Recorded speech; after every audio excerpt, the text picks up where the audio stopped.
Fed Listens is a program across the Federal Reserve System. I and my colleagues are traveling around the district, meeting with business, community, government leaders. The fact is, the Fed, for most of its 100 years, has kind of worked in the background. A lot of people don't understand what we do or why we do it. And we've been working hard for the last decade to be more transparent, engage more with the public. We're talking about monetary policy and interest rates and things, but really the Fed has a broader mandate for shared prosperity. The Fed has to get serious. Inequality is a broadly shared tax. The level of inequality that we currently run the economy is not sustainable because the market driving forces that we depend on, people buying cars, forming families, having kids, the churn in the housing market, all of those things don't work at high levels of inequality. We are seeing slight wage growth, but it's nowhere near making up for the years and the decades, really decades of losses, that it's not taken into account also what is left in their pockets at the end of the week, what is left in their paychecks at the end of the week. Employees are still stuck, and a lot of them are underplaced with respect to their skill level.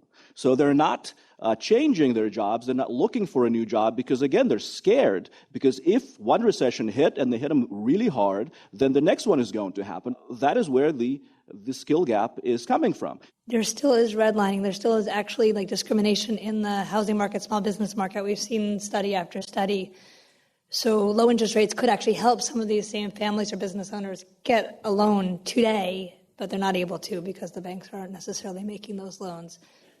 Go beyond the empire of Excel, where numbers seem to speak for themselves, but they don't really bring down those matters to, back home we call it rice and beans, I think. Up here you call it meat and potatoes, something like that.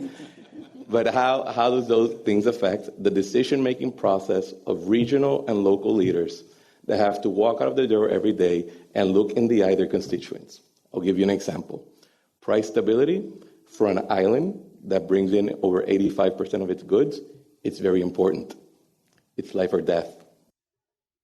I agree with a lot of the comments that people made about that there isn't one U.S. economy. There's literally tens of thousands of economies. As policymakers, we often talk about the unemployment rate. The unemployment rate is 3.6%. Of course, that's not true. There's different experiences in different sectors, different parts of our district, different parts of our country, and different groups feel the economy in different ways. And really a push to us, which I think we heard loud and clear, that when we think about the economy, we think about it in its richness.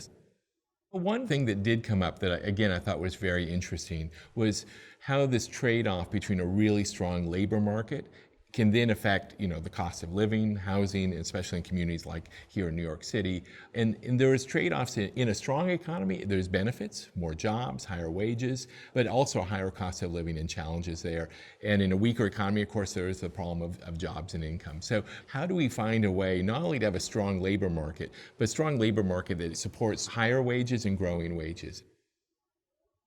I don't think of this as one-time deal with we're just listening for 6 months, but really a dialogue that will continue, and I personally will continue for as long as I'm at the Fed.